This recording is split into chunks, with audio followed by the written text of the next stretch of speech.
इस वक्त दुनिया में तालीमी दर्जा बंदी के एतबार से फिनलैंड पहले नंबर पर है, जबकि सुपर पावर अमेरिका 20वें नंबर पर है।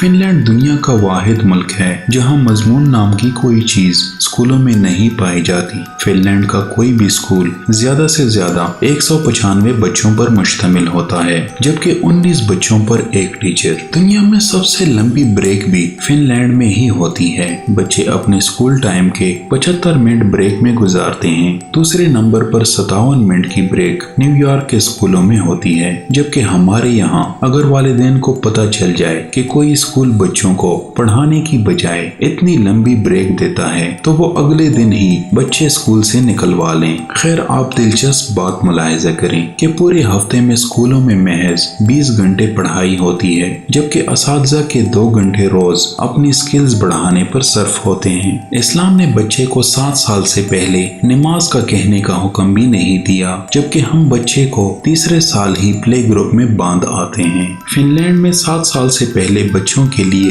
पूरे मुल्क में कोई स्कूल नहीं है, जैसे उन्होंने कवानीन हमारे मजहब से सीखे हों, और 15 साल से पहले किसी भी किस्म का कोई बाकायदा इम्तिहान भी नहीं है। रियाजी के एक उस्ताद से पूछा गया कि आप बच्चों को क्या सिखाते हैं, तो वो मुस्कुराते हुए बोले, मैं बच्चों को खुश रहना और दूसरों को खुश रखना सिखाता हूँ, क्योंकि इस तरह वो जिंदगी के हर सवाल को बआसानी हल कर सकते हैं। 7 साल तक बच्चे को वालिदैन की भरपूर मोहब्बत और तवज्जो चाहिए होती है, इसलिए इस्लाम ने कोई भी खास अहकामात बच्चों के लिए जारी नहीं किए। हाँ, बच्चे के सामने नमाज पढ़ी जाए, छोटे मोटे आदाब, छोटी मोटी दुआएं पढ़ी जाएं, तो बच्चा बगैर कहे ही सीख जाता है। आप जापान की मिसाल ले लें। तीसरी जुमात तक बच्चों को एक ही मजमून सिखाया जाता है और वो इखलाकियात और आदाब हैं। हजरत अली रज़ी अल्लाह ताला अन्हु की तरफ मंसूब एक कौल है कि जिसमें अदब नहीं उसमें दीन नहीं। मुझे नहीं मालूम कि जापान वाले हजरत अली रज़ी अल्लाह ताला अन्हु को कैसे जानते हैं और हमें अभी तक उनकी ये बात मालूम क्यों ना हो सकी।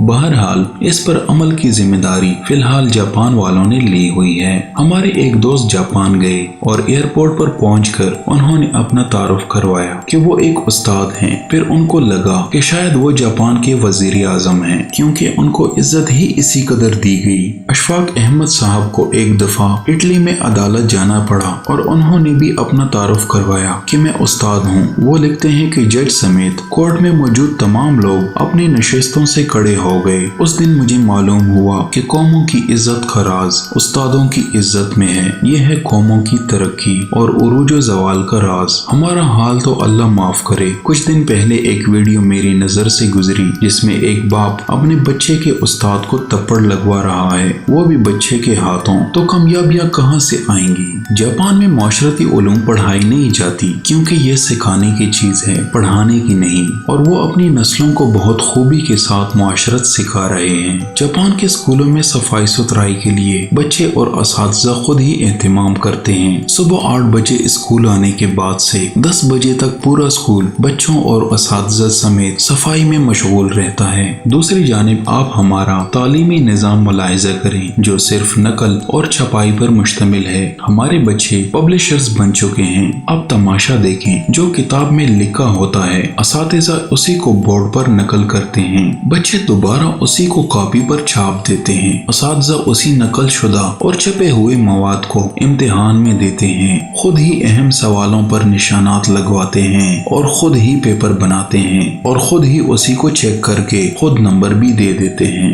बच्चे के पास या फेल होने का फैसला भी खुद ही सादिर कर देते हैं और माँ बाप इस नतीजे पर तालियां बजा बजा कर बच्चों के ज़हीन और काबिल होने के गुन गाते रहते हैं। जिनके बच्चे फेल हो जाते हैं वो इस नतीजे पर अफसोस करते रहते हैं और अपने बच्चे को कूड़ मगज और कुन जहन का ताना देते रहते हैं। हम 13-14 साल तक बच्चों को कतार में खड़ा करके असेंबली करवाते हैं और वो स्कूल से फारिग होते ही कतार को तोड़कर अपना काम करवाते हैं। जो जितने बड़े स्कूल से पढ़ा होता है कतार को रोनते हुए सबसे पहले अपना काम करवाने का हुनर जानता है। तालिब इल्मों का स्कूल में सारा वक्त साइंस रटने में गुजर जाता है और आपको पूरे मुल्क में कोई साइंसदान नामी चीज नजर नहीं आएगी, क्योंकि बदकिस्मती से साइंस सीखने की और खुद तजुर्बा करने की चीज है और हम इसे भी रट्टा लगवाते हैं। आप हैरान होंगे, मैट्रिक क्लास का पहला इम्तिहान 1858 में हुआ और बरतानवी हुकूमत ने यह तय किया कि बरसगीर के लोग हमारी अकल से चूंकि आधे होते हैं, इसलिए हमारे पास पासिंग मार्क्स 65 हैं, तो बरसगीर वालों के लिए 32.5 होने चाहिए। 2 साल बाद 1860 में असातिज़ा की आसानी के लिए पासिंग मार्क्स 33 कर दिए गए और हम हैं कि इन्हीं 33 नंबरों से अपने बच्चों की ज़हानत को तलाश करने में मसरूफ हैं। जब तालीम का बुनियादी मकसद नौकरी हो तो मुआशरे में नौकर ही पैदा होते हैं। अल्लामा इकबाल के शेर का ये मिसरा इस तमाम सूरत हाल की सही तरीके से तर्जुमानी करता नजर आता है।